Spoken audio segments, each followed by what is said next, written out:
des grands plans pour le logement, des grands plans pour les énergies renouvelables, des grands plans pour la mobilité propre. Et pas seulement l'électrique. Oui, il faut des réseaux et des bornes électriques partout.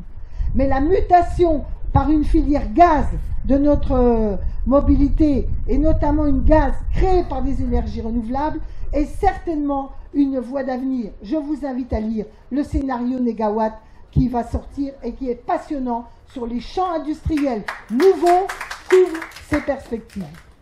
Donc, moi, je défends, comme Jean-Luc, la planification écologique. Puisqu'on parle de convergence, je ne vais pas passer mon temps à chercher des différences avec tous les autres à gauche. Oui, c'est bien quand on défend des idées convergentes. Et j'ai un peu la prétention modeste, néanmoins, de penser que souvent, les propositions que je fais sont en convergence avec pas mal d'autres à gauche. Et d'ailleurs, on me dit, mais Marie-Noël, les communicants, tu sais, il faut mettre la gomme sur ce qui te différencie des autres. Alors je comprends, je ne suis pas née de la dernière pluie, je sais bien que c'est important de pouvoir légitimer ce qui nous différencie. Mais peut-être ce qui me différencie, c'est que j'aime ce qui nous rassemble. C'est certainement cela qui fait que ce qui nous divise. Et moi, lorsque Jean-Luc Mélenchon parle de planification écologique, je suis contente et j'écoute et j'entends. Quand j'entends d'autres partager des idées sur le revenu de base, j'écoute, j'entends, je suis contente, nous convergeons. Quand j'entends qu'il faut produire français, qu'il faut savoir défendre notre industrie, défendre nos PME, et ne pas être une sorte de territoire de libre concurrence sauvage où nos coûts, nos talents, nos savoir-faire, nos terroirs seraient balayés par le libre-échange généralisé, je suis contente. Donc ce plan de relance, oui, nous sommes les seuls à l'assumer avec force dans ces deux piliers qui sont la consommation et la réorientation par des grands travaux. Tout à l'heure, on a parlé du numérique. Je plaide pour qu'il n'y ait pas un village de France et même un territoire de France où on n'ait pas la 3G et la 4G. Quand je connais des entreprises dans Lyon où le patron est obligé de faire 15 km pour aller chercher son ordinateur en haut de la colline pour pouvoir avoir ses commandes alors qu'ils font des produits qu'ils vendent dans le monde entier, je me dis, ce pays est tombé sur la tête. Le pays de la République de la Troisième République, où il fallait qu'il y ait partout les services garantis, aurait été mieux à même que celle d'aujourd'hui, tellement minée par ces inégalités territoriales. Mais je propose aussi un haut comité pour le numérique, parce qu'il y a plein d'initiatives qui n'arrivent pas à déboucher. Il y a plein de petites entreprises rachetées par les Américains qui n'arrivent pas à devenir de plus grandes entreprises, et il n'y a pas non plus de débat avec les citoyens sur ce qui est en train de se muter dans ce système numérique, qui ne transforme pas que nos modes de production, mais tellement de choses dans notre vie, dans notre intime même, et dans les relations sociales. J'ai parlé de l'emploi, j'ai parlé de l'économie, alors vous allez me dire, ouais, alors ça c'est en général la question qu'on me pose. Tout ça c'est bien beau, mais tu veux le beurre et l'argent du beurre. Comment on finance? D'abord, au passage, comment on a financé le CICE et les 41 milliards? Alors ça, on n'a pas trop posé la question, parce que c'était clair, on a chargé la mule des impôts sur les foyers pour alléger massivement celle sur les entreprises. Certes, il y a eu un peu plus de justice qu'auparavant, mais enfin la hausse de la TVA, elle a touché tout le monde. Mais ça, on oublie, il n'y avait plus de problème pour financer tout cela. Comment on finance? Je voudrais d'abord vous dire, soyez convaincus, parce que même le FMI, vous me direz, c'est pas forcément une garantie, ça pourrait être plutôt une inquiétude, vu le nombre de fois où ils se sont trompés et nous ont envoyés dans le mur. Mais quand même, pour une fois, ils vont dans notre sens. Alors, écoutons-les, en tout cas, prenons de la graine de ce qu'ils disent.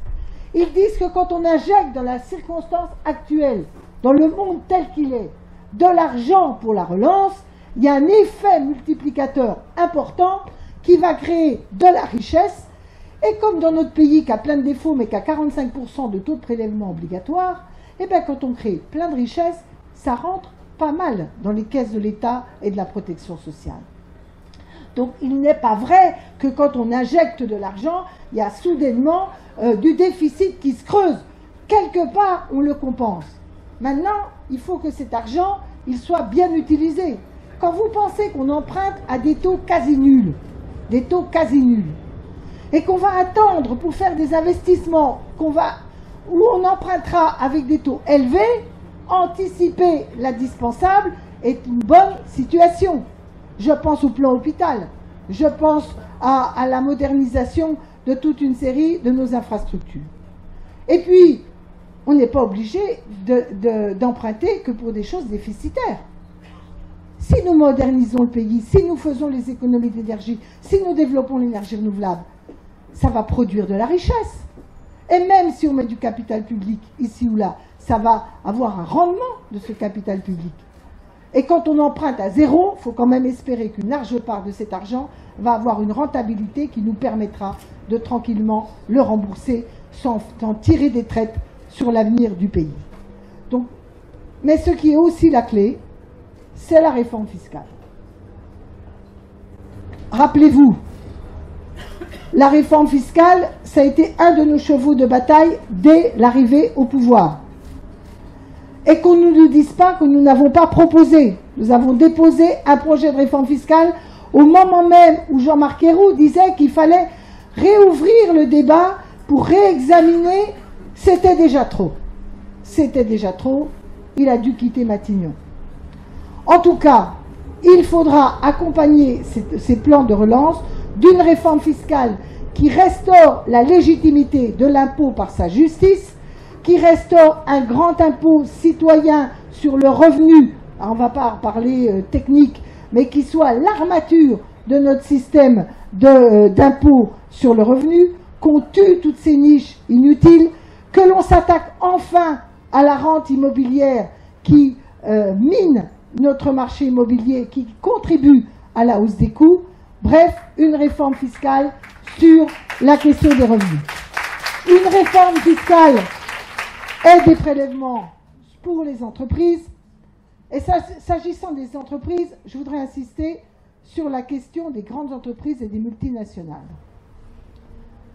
Je ne comprends toujours pas pourquoi le gouvernement français est si frileux pour taxer les grandes multinationales et les GAFA. J'ai déposé à plusieurs reprises des amendements à l'Assemblée nationale demandant qu'on requalifie les bénéfices de ces entreprises, leur chiffre d'affaires, qu'on les requalifie, si je puis dire, administrativement, considérant que leur déclaration, c'est une duperie. Les Anglais font cela. Les Anglais le font. Ils touchent chaque année des impôts supérieurs des fameuses multinationales que nous en touchons nous-mêmes.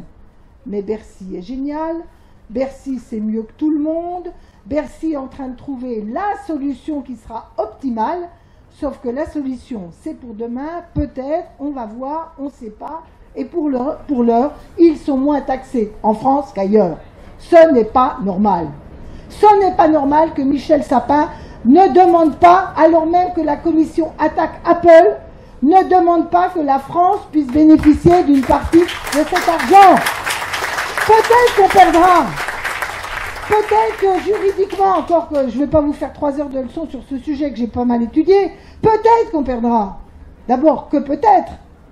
Mais en même temps, on donne un appui à la Commission européenne qui, pour une fois, s'attaque à ces puissants, trouve la faille juridique pour pouvoir lui demander de rembourser. Et comme l'Irlande n'a pas envie de se faire rembourser, si les autres pays disent pas rendez-nous notre dû à l'Irlande, vous pensez bien qu'ils vont continuer à exonérer Apple pour pouvoir avoir quelques miettes de ces multinationales. Je ne comprends pas pourquoi le gouvernement français trouve toutes les combines du monde pour qu'il n'y ait pas la taxe sur les transactions financières. À chaque vœu du président de la République, on y a droit. Promis, juré, craché, c'est pour cette année. Eh bien, c'est toujours pas pour cette année et c'est probablement pas pour l'année prochaine. Et qu'on ne nous dise pas non plus que c'est de la faute des Européens. C'est la France qui refusent, parce que nous sommes gangrénés par le poids des grandes sociétés bancaires françaises, qui soi-disant concourent à la grandeur de la France, mais permettez-moi de vous dire que j'aimerais bien le voir davantage, l'implication de ces grandes banques dans la grandeur de la France. Et puisqu'on parle du système bancaire, regardez comment se profile à nouveau à l'horizon une crise financière. L'affaire de la Deutsche Bank n'est pas terminée parce qu'ils ont négocié leur amende avec les États-Unis. Il y a dans le système européen une profonde instabilité. Et la prochaine fois, on aura droit au même pipeau, too big to tax, comme il ne faudra pas qu'on laisse l'ensemble de l'économie dériver. Devinez qui, in fine, va payer. Ce ne sera pas les bénéficiaires des dividendes bancaires, ce sera peut-être un peu les grands comptes, mais quand même massivement les économies de nos nations. Alors je le dis tout net, il est urgentissime d'engager une loi de séparation réelle des activités de marché des banques, des activités spéculatives avec leurs activités classiques de dépôt et d'intermédiation. La seule chose dont la France a besoin, c'est que l'argent des déposants aille à l'économie réelle, à l'économie nationale.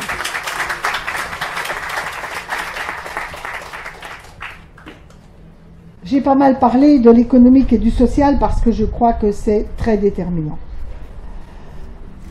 Je suis inquiète, comme vous, de voir que le débat de la présidentielle semblerait, vous, être limité à la question dite de l'identité. Et il faut faire très attention à ce que ce débat ne soit pas la façon de justement obérer les vrais choix, d'obérer l'idée qu'il est temps de changer de cap et d'orientation. Il peut y avoir un consensus qui va de M. Macron à M. Juppé à une partie de ce qu'on qualifie du centre-gauche, qui a aussi intérêt à ce que la question de l'alternative économique et sociale ne soit pas au cœur du débat. Et donc, évidemment, je ne les crois pas complices de l'idée d'un débat sur l'identité en substitut, mais je vois aussi la façon dont ils s'enferment dans le terrain choisi par l'adversaire pour ne pas occuper le terrain de la gauche, celui justement du progrès social. Mais n'ayons pas peur du débat sur l'identité. Moi, je n'ai pas peur de ce débat. Parce qu'il y a un débat en France depuis toujours sur l'identité de la France. Il y a plusieurs conceptions de la nation. Il y a ceux toujours qui ont pensé que la nation était identitaire, qu'elle était définie par nos modes de vie, nos us et coutumes, notre façon dont l'histoire avait modelé notre manière d'être, notre culture, notre langue, et quelque part on serait dépositaire plutôt d'une sorte du passé, qu'il faudrait adapter, mais que nous ne serions pas constructeurs de notre avenir. La nation républicaine, c'est d'abord la nation qui se fonde sur des valeurs, sur le partage d'un projet collectif, une ambition commune, l'idée que l'avenir est entre nos mains, le présent est décidé par la souveraineté populaire, l'avenir construit notre identité. Quand tous et ceux qui n'étaient pas français rejoignent l'armée de Valmy, ce n'est pas le passé de la France des rois qu'ils viennent soutenir, c'est le projet émancipateur d'une république universelle. C'est toujours cela qui est en jeu. Alors aujourd'hui, au lieu de se noyer dans les débats théoriques, exigeons que la nation républicaine soit au rendez-vous de l'espérance républicaine. Notre République n'est plus convaincante parce que notre République n'est pas conforme à son idéal. Et voilà ce que la gauche doit restaurer. Elle n'est pas conforme à son idéal parce qu'elle est défaillante ou fragilisée sur des sujets majeurs et nous devons relever ce défi. Nous proposons un plan République qui passe d'abord par la question de l'école.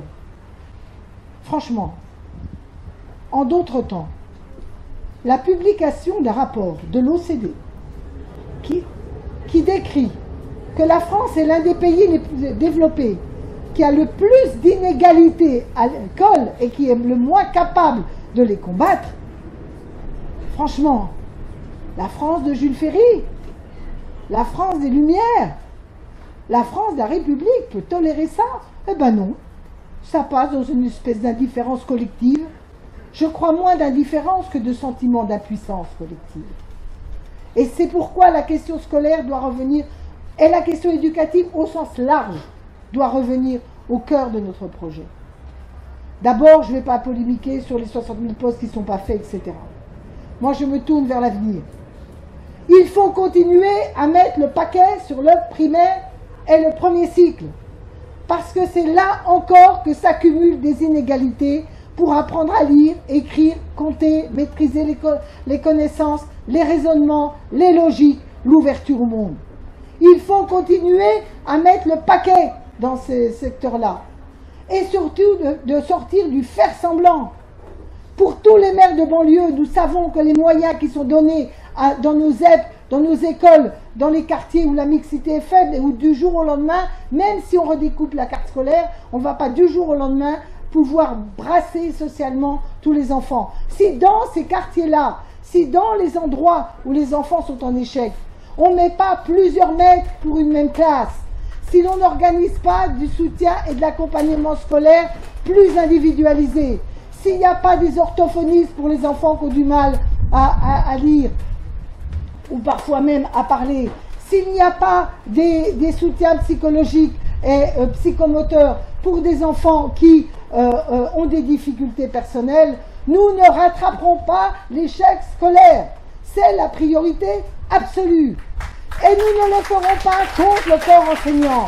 Jaurès le disait déjà. Les maîtres enseignent bien quand ils sont bien et qu'ils savent ce qu'ils sont, ce qu'ils font et ce qu'ils veulent.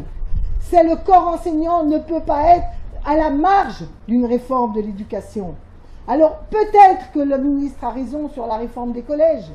Peut-être. L'avenir le dira. Tout n'est probablement pas infondé dans la recherche d'avoir de la transversalité ou de l'individualisation. Mais qui peut imaginer qu'on va pouvoir réussir sans l'adhésion de ceux qui sont tous les jours avec nos enfants dans les classes? Il faut renouer avec le corps enseignant impact. Et la première des choses, revaloriser leur salaire et revaloriser leurs conditions de travail. Ils sont moins rémunérés qu'ailleurs en Europe et pourtant, ils ont fait affaire à des difficultés considérables. Sur l'école, moi j'ai acquis une intime conviction. Je l'ai acquis comme maire de ville de banlieue. Je l'ai acquis au fur et à mesure que je visite les quartiers de logement social, car vous savez que je suis engagée dans ce mouvement-là. L'école ne peut pas rattraper toute seule les enjeux éducatifs. Elle a d'abord une mission d'enseignement. Bien sûr, l'enseignement, c'est pas simplement enseigner, c'est transmettre des valeurs, c'est éduquer au sens large. Mais l'enjeu éducatif, elle ne peut pas le porter tout seul. Et l'injonction faite aux familles de savoir bien éduquer leurs enfants a toujours été vouée à un certain échec dans l'histoire de notre République.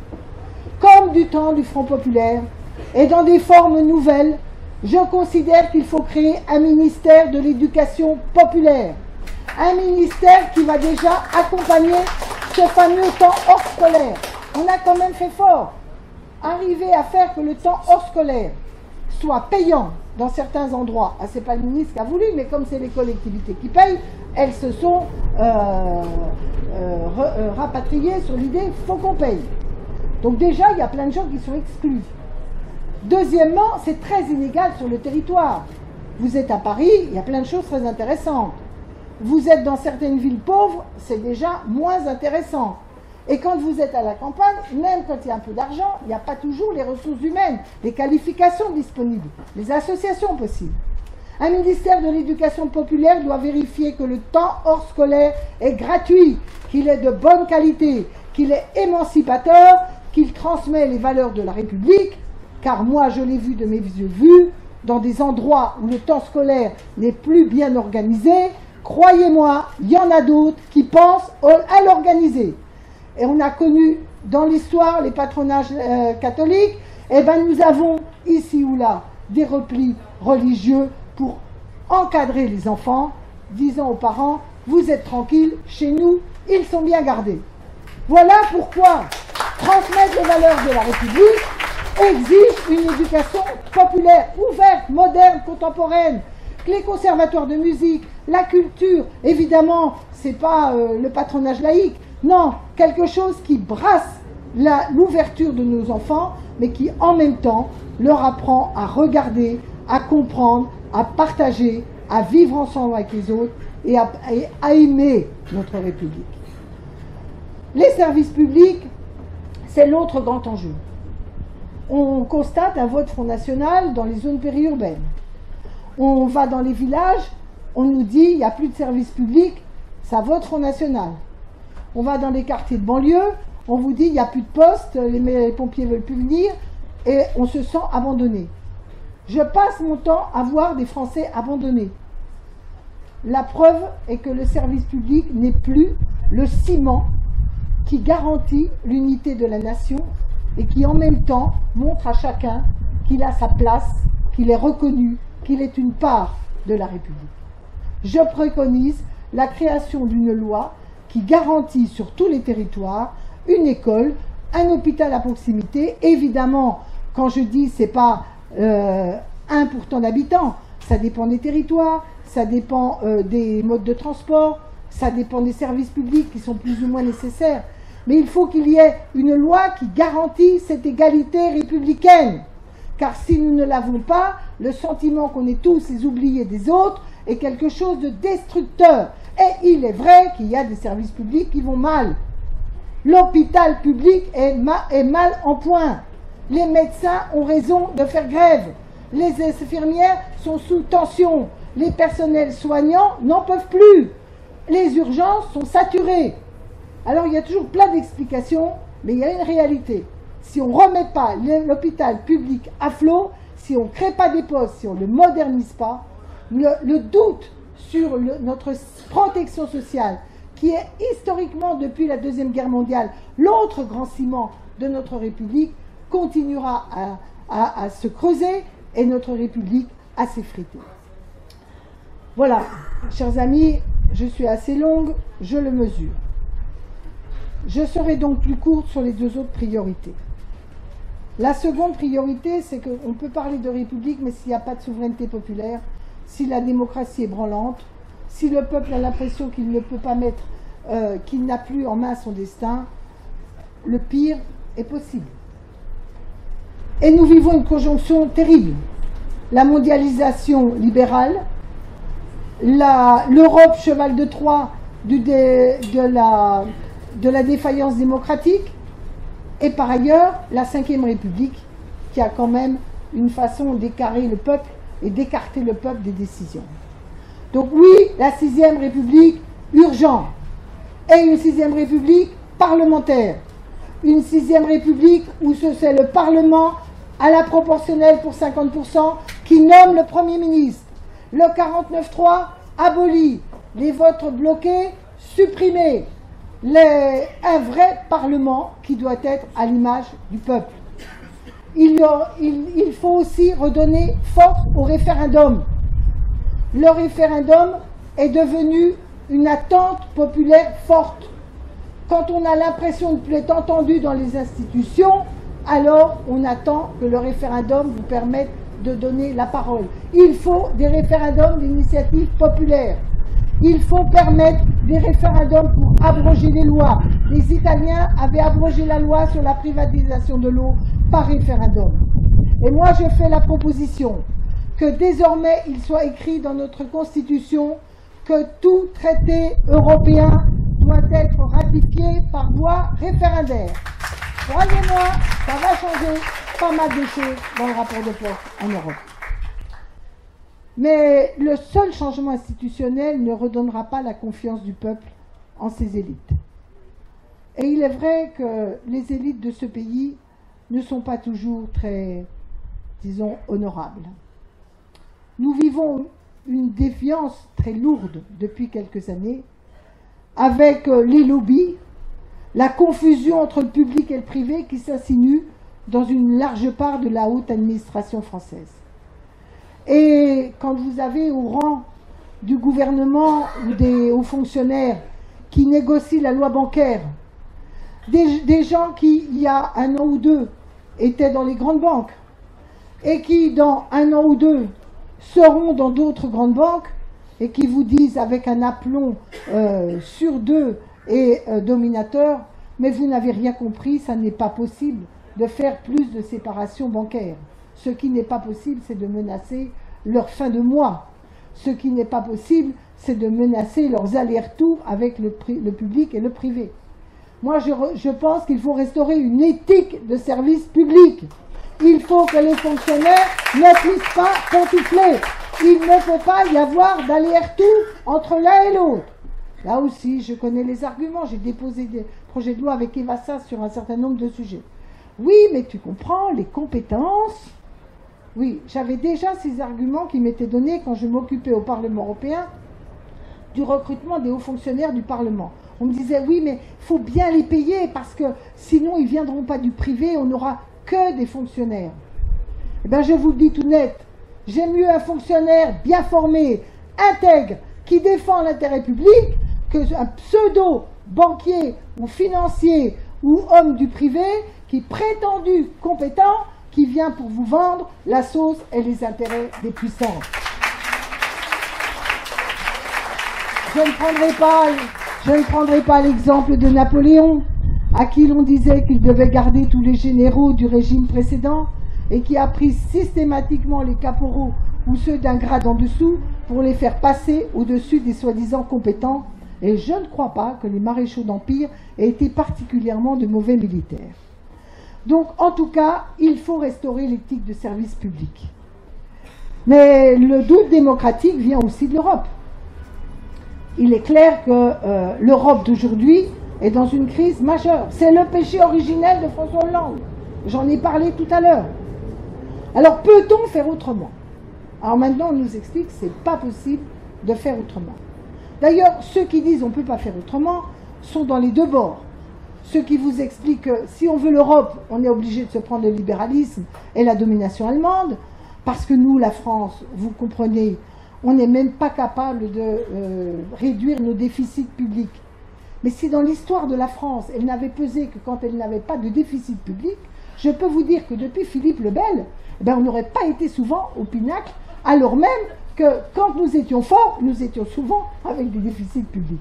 En tout cas, ce qui est clair, c'est que de l'autre côté, on nous dit rien n'est possible si nous ne quittons pas l'Europe, si nous n'abandonnons pas tout, s'il n'y a pas le repli national.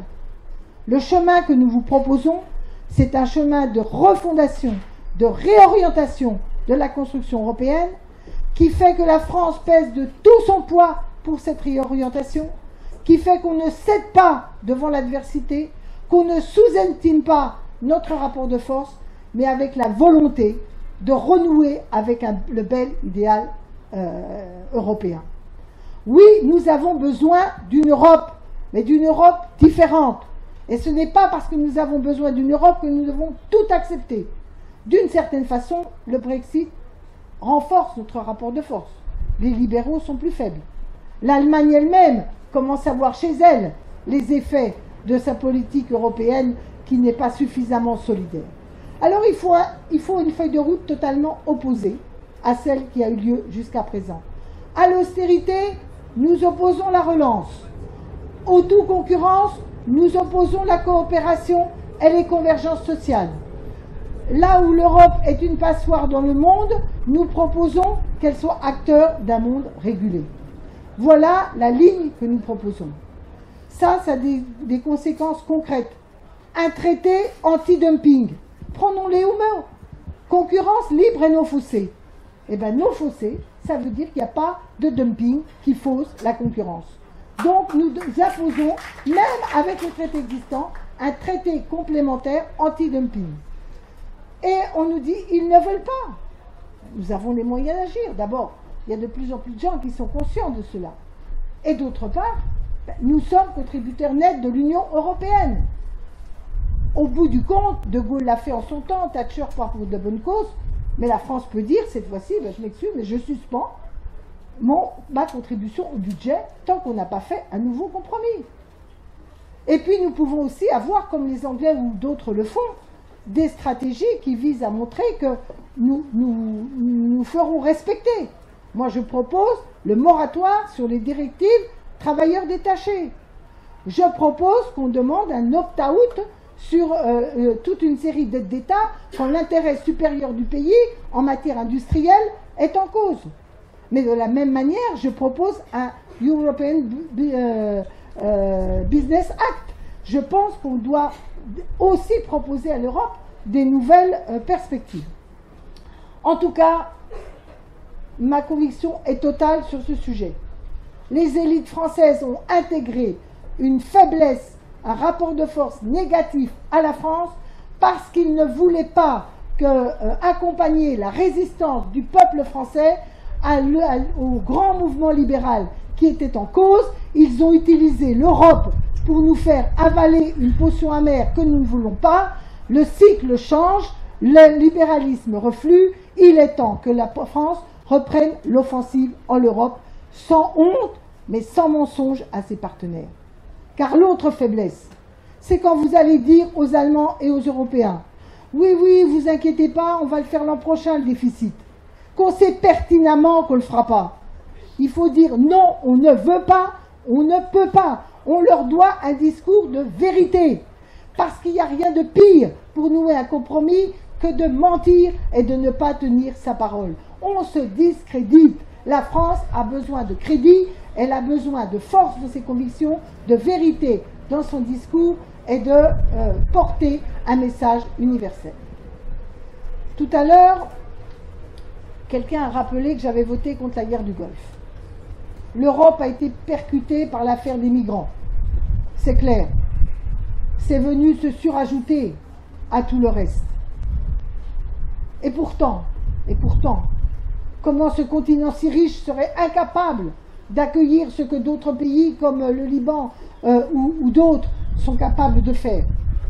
Mais en tout cas, ça a été un fantastique révélateur de la crise de projet politique de cette Europe. Mais c'est surtout le révélateur d'un grand chaos sur la planète. Et il faut avoir un regard sur les causes de ce chaos pour ne pas reproduire demain ce qui crée les déséquilibres d'aujourd'hui.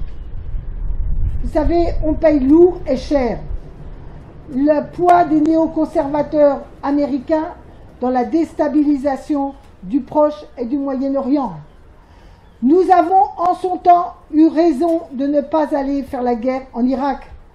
Mais il faut bien reconnaître depuis Nicolas Sarkozy que le courant néoconservateur s'est infiltré aussi au Quai d'Orsay.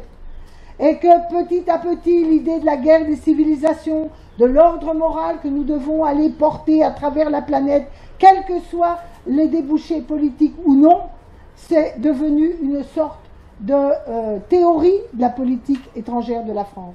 Moi, je reste fidèle à l'idée d'une France qui est certes à des alliés, mais qui cultive son indépendance. Qui cultive son indépendance nationale, parce qu'il y a besoin de pays indépendants qui sont des ponts entre les blocs, qui sont des ponts dans un monde multipolaire, qui sont capables de regarder l'histoire pas simplement à l'aune de la morale de l'instant, mais des conséquences à court et à long terme. Il était évident qu'on ne pouvait pas sortir du guêpier syrien sans discuter avec les Russes. Il aurait mieux valu le faire au début que d'attendre que la coalition entre Bachar el-Assad et Poutine finisse par imposer un rapport de force qui rend quand même très difficile une issue positive de tout ce guêpier. Et nous, les Français le savent. Or, la politique étrangère n'est pas suffisamment débattue. Moi, je plaide pour une France indépendante, une réorientation de notre politique étrangère et même une réflexion sur notre politique de défense. Oui, il faut une armée française capable d'intervenir. Les périls ont changé. Mais au nom de quoi ne parlons plus du tout de la dissuasion nucléaire? Ça nous coûte des ruines. Est-ce que ce que nous faisons en matière de nucléaire correspond bien à ce qui est nécessaire pour une vraie dissuasion, pour protéger notre pays? Je n'en suis pas certaine. Et en tout cas, pour ma part, puisque je parlais des institutions, je ne crois pas que la défense doit rester une espèce de monde à part, hors du débat démocratique et de nos institutions. La politique étrangère doit être notre grande affaire, la grande affaire de la gauche. Et les émigrés, et les migrants, la France ne doit pas aller à reculons. Je partage ce qu'a dit Paul sur le fait que le travail concret qui est mené par Bernard Cazeneuve et par Emmanuel Cos doit être salué. Parce qu'en la matière, mieux vaut des actes réels que des discours, encore plus quand ces discours créent la zizanie et la division. Mais la France doit avoir, nous devons nous sentir forts pour affronter ceux qui vous disent qu'on ne peut pas accueillir des réfugiés et qu'on doit limiter le droit d'asile, qu'on doit limiter l'état de droit au nom du pragmatisme. Comme certains nous disaient qu'il fallait abandonner, qu'il fallait ouvrir la boîte de Pandore, la déchéance de nationalité pour garantir la sécurité. Sur la sécurité, j'ai une règle claire. Les actes, les moyens, l'action, pas l'augmentation des peines, pas l'augmentation du discours, pas l'augmentation des menaces et de la division. Je demande une loi de programmation de sécurité intérieure comme nous le faisons pour la sécurité extérieure. Mais pour le droit d'asile, on ne transige pas. La France peut accueillir ceux qui veulent, qui revendiquent le droit d'asile et en tout cas qui ont droit au droit d'asile sur leur territoire. Nous pouvons le faire dans nos villes, dans nos villages, nous pouvons le faire ensemble. Car c'est la grandeur de la France de se hisser à la hauteur de ses principes. Elle est toujours petite, faible, divisée, fragile. Et les Français malheureux, quand elle n'est pas capable de se projeter à la hauteur de son idéal, et les Français sont plus unis, plus fiers d'eux-mêmes et souvent plus solidaires quand ils portent ensemble les belles valeurs de la République. Voilà ce que je vous propose pour 2017. Porter la grandeur de la France par des projets qui nous unissent, par une exigence qui nous tire vers le haut, par la justice sociale qui fait que le plus petit, le dernier, le plus faible est considéré comme le plus puissant, a des raisons d'espérer des conditions de vie meilleures. Il peut penser à l'avenir de ses enfants. Chers amis, chers camarades, si nous redonnons aux Français la fierté d'être républicains, donc universalistes, si nous donnons à la gauche la fierté d'être elle-même, c'est-à-dire pour la justice sociale, la République sociale, alors, chers amis, chers camarades, nous balayerons les risques et les périls que l'histoire nous annonce, nous ferons souffler un vent meilleur pour contrecarrer les vents contraires que nous avons trop laissés s'engouffrer dans notre beau pays. Vive la République, vive la gauche, vive la France!